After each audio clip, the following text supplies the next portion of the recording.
My conversation is, so you said you have memorized the Quran. Yes, I have. Most of the Quran or all of the Quran? All of it. All of it you memorized. Yes. Where are you? Where were you when you memorized? You're What from does the that Arabic matter? heartland. I'm Arabic, yes. You're an Arab, yeah. So Arabic. I'm from Dubai. You're from Dubai. That's Mother the tongue heart Arabic. of Arabia. That Heart is of- the heart of Islam, yes. Heart of Islam. Okay. So now and therefore, let's, and of course you are a little bit older than the other gentlemen here. Also, they are young. They are young, yes. They are not So you are supposed to. You're supposed to be an expert. So Yes. we will do something really interesting right now. Okay. We will do a debate, a formal debate, and the formal debate would be in the simple topic of whether the Quran has been preserved or not. Okay. Yeah, a formal debate. Are you familiar with formal? You know, at Speaker's Corner. I am familiar, but I'm going to make a point here. You want to talk with me 2 minutes? I'm going to make a point also here before we start our debate, that whatever you're going to say about the Quran, Yeah, you have to hold to the same standards regarding the Bible. absolutely. Okay? Oh, look, so this is but the topic right now, the first topic is, if you want to do both topics, I don't They're mind. the same. What's that? They're the same because if I any completely understand. standard that is acceptable for the preservation of the Quran. I am a Christian, sir. I know. I am a Christian, sir. I only go by top quality standard, both for the What is Bible that and, supposed to mean? and for the Quran. And therefore, and you don't even have to tell me this, I am a Christian. Okay. And merely by the fact that I am a Christian, you should take it for granted. Now, the options that I comment before you are simply, either we can do a standalone topic on the Quran alone, where the topic would be something like, is the Quran preserved or corrupted? Or we can do a topic which I'd suggest the first one for simplicity. It's, because there's focus, one literature, we can go on. But if you want to, we can do both, whether the Bible is preserved, whether the Quran is preserved, or corrupted. Let's start Wait, with what the- would you? Do you have a preference? No, it's to me the same. Just start with the Quran because I know more about the Quran than the Bible. So Sure. just start You with know the- more about the Quran, so let's do the Quran. So what we do at Speaker's Corner with formal debates is that, guys, if you can help me, please, one of you, we do, is he speaking in Arabic? He comes across confused.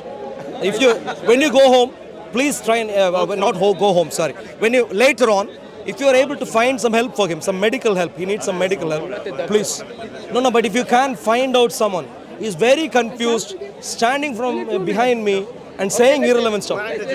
We do, at Speaker's Corner, formal debates here, it's not fully formal. So what we do is 3 minutes each. 3 minutes each, but someone needs to keep time. 3 minutes each. No, him. No, I don't trust him. I don't trust him to tell me what is right, what is left. Because I know both. Him, can you keep time? Or one of you, can you keep time? 3 minutes each. Not yet. Oh, sorry, you're here first. Please. Is that fair? Yeah, and you came with your points, he just came out of nowhere. You each get 3 minutes? No, he's an expert. He's an expert, he says. Are you an expert with the Quran? Believe in the ghost. No, him, yeah, I won't debate. Do you see? This is how Okay, the lady, no one said. So the lady can keep. I don't debate with everyone. Him, I won't debate. Him, I will debate. Because I've spoken to him earlier and he said he knows Arabic. 3 minutes each. No, we haven't started, sorry. We'll start again, sorry. We'll do, wow, please, my dear friend. Don't touch me, please. Don't touch me. What's wrong with him? Is he related to someone? Is he related to someone? My dear friends, if he is related to one of you, please take him home. Please. Confused. 3 minutes each. And we'll do roughly 5 or 6 rounds. Yeah, 5 or 6 rounds. The topic, my dear friends, please listen. He's more belong to this kind of than you. The topic, For your immigration status, he give you the status. Yeah, you give him the status. Isn't the it? topic. Would they listen to you? Is there any Muslim that listen? Please ask them to leave. Before he drinks, Please. he cow. Please. Stay quiet. Thank you. Please. Thank you. Drinking Thank cow you. before. I know. All right. The topic, my dear friends, what's your name? Preaching Jesus, Abdullah. you're wearing shorts. Abdullah, I'm Arul. The topic, can you please come here just to make sure all cameras can cover. The topic, Why are you wearing shorts? Jesus the never wear topic shorts. we have, my dear friends, is whether the Quran has been preserved or corrupted. That's the topic at hand. بسم الله الرحمن الرحيم إنا أنزلنا Oh, yeah, what is wrong with him? Kalas, please keep moving, please. Don't say behind me. I don't trust you, sir. So, that's the topic at hand. 3 minutes each. Do you want to go first? Go first. No, you go Don't make first. the point. No, you are the one who is going to defend. Please go first. You only defend the points that you bring up. No, you make a positive case. Otherwise, you won't be making a positive But you case. are talking about the oral tradition and the written No, tradition. We didn't- preservation of the Quran. You go ahead because you are the one defending. Otherwise, you won't be defending properly. I don't So if need you 3 minutes present, for that. please. 3 minutes. I don't need 3 minutes for that. Okay, whatever time you need. Okay, well, Please go ahead. okay, I will- Okay, one second. Can you once in a while show us the time? Whenever it's Yeah. done, I'm Thank you going very to much. stop. Okay, so the simple point I'm going to make here. Start, yeah. Okay. All right, the gentleman has started. Okay. The time is running, sir. Okay.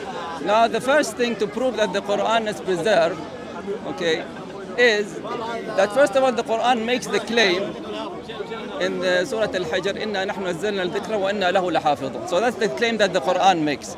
And the other claim that the Quran also makes is a challenge to all people that You need to be a bit louder. Can you be a bit louder? okay. So do you want me to start off? We'll start from the Start again, sorry. First of all, Thank you. Start again. No, this is not a. This is only for the cameras. It won't amplify. Yeah. Okay. Now, first of all, the Quran itself makes the claim that it is preserved. Okay, in Surah Al-Hijr it says, "Inna nahnu nazzalna dhikra wa inna lahu lahafidhun," which translates into that we have revealed the Quran and we have preserved it. So this is the claim that the Quran is making, and also the Quran makes another challenge to humans that if you do not believe that this is the word of Allah and this is the Quran, then you have to come up with something that is like the Quran, okay, or come up with a verse or a surah that is like the Quran. And until now, no human being has been able to meet that challenge and to come up with a surah or even a chapter or a verse that is like anything like the Quran. So this in itself, it proves that the Quran is true, it is the word of God, and it has not been corrupted or changed. Okay, the other thing is that the oral tradition that you were actually talking about previously, even though that you were trying to make the point that Arabia had a written tradition, we don't deny that. There were some people in Arabia who used to, who were literate and used to read and write, but the majority of people in Arabia were not literate. So the way the Quran was preserved by oral tradition is a unique way. Even though the Christians think that it is not as strong or as effective as the written tradition, it is a unique way of preservation that was not there before, not with the Christians, not with the Jews. And the memorization of the Quran and the way it was transmitted from generation to generation is a unique way that no other book in history was ever preserved in that way. So this is Not even the Bible. of course not the Bible. So this is proof that the Quran was preserved in a way not like any other work of literature before. I've said what I want and it's enough. You can. It's your turn now. So your argument Oh, wow, is wow, wrong. wow, wow, wow, Why wow. we tell them we Well, are- don't your speak, argument don't is speak. wrong. Wow, wow, That's wow. why it wasn't written. Can you don't speak from the back, sir? You're speaking to my ear. That's good. You're too At least close. you're listening. You're too close. Don't touch me. Don't touch me. Give us our space. Don't touch Thank me. you. Don't touch me. What's wrong with him?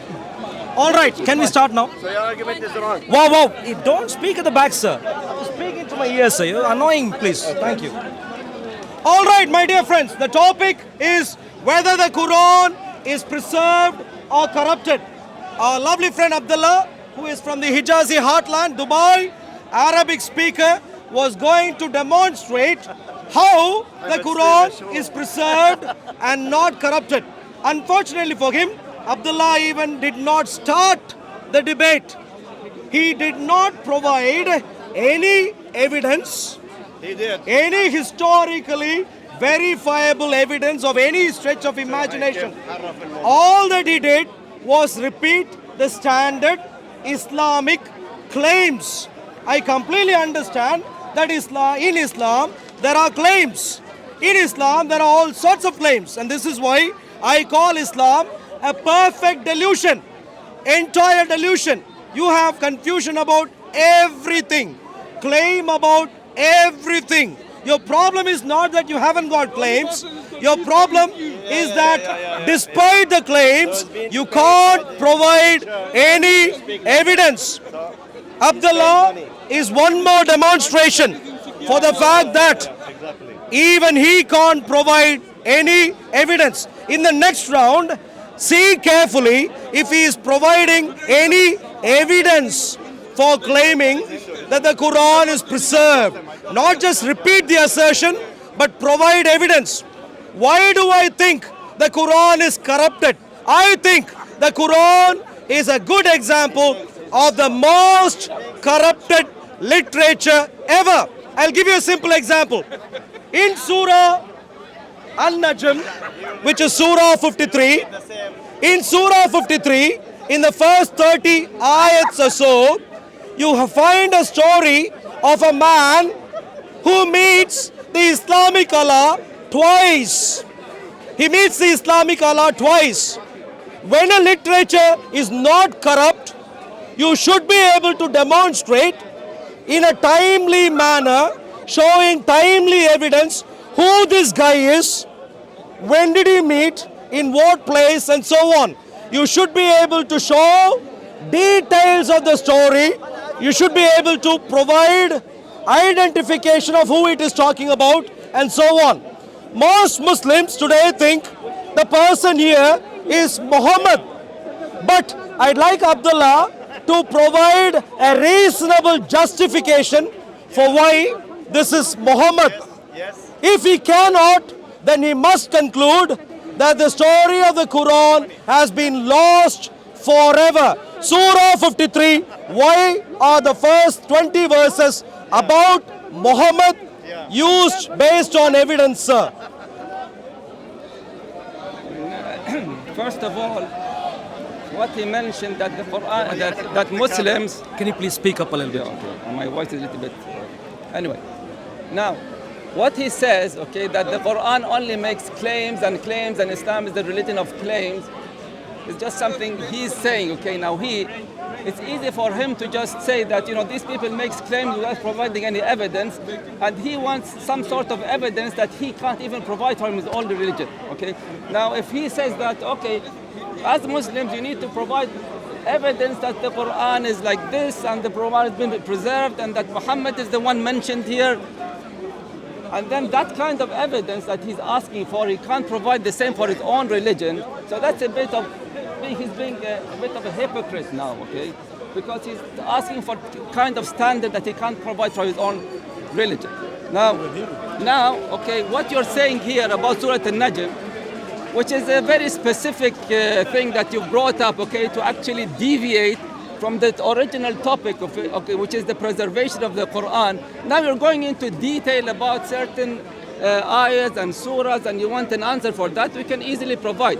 But I don't even understand the point you're trying to make about the Surah Al-Najm. I really don't understand that. You just brought up a surah and said, why is it Muhammad? Okay, so if we claim that is Muhammad, what kind of evidence do you want? Your question is not clear to me. I don't know what you're asking for. I don't really know. It's not clear to me. So at that point there, if you want a clear answer, you have to make your question a bit more clear so I can give you an answer, but it's not clear. I don't know what, I don't know why you suddenly went into, from the main topic into a detail regarding a certain surah, and your question wasn't even clear to me, so I can't give you an answer to that. Now, when you talk about evidence about the preservation of the Quran, which you say that I didn't provide, you have to make clear what do you consider as evidence, so that I can provide you with the kind of evidence you're asking for. Otherwise, just saying that we want evidence without even, explaining what you actually accept as evidence, I can't really, help you with that. It's your turn. Sure. Abdullah. Restart, please.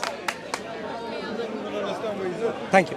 Abdullah, like any other Muslim, despite the fact of coming from Dubai, being an Arabic speaker, having been a Muslim for such a long time, doesn't have a clue, just like the other Muslims.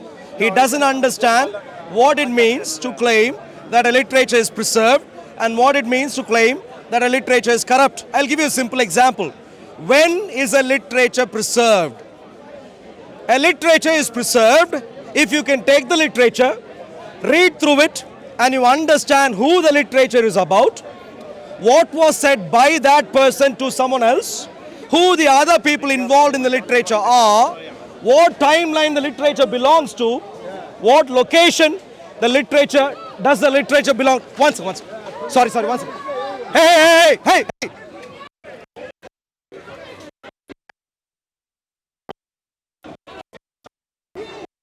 Can you bring the camera, please, brother?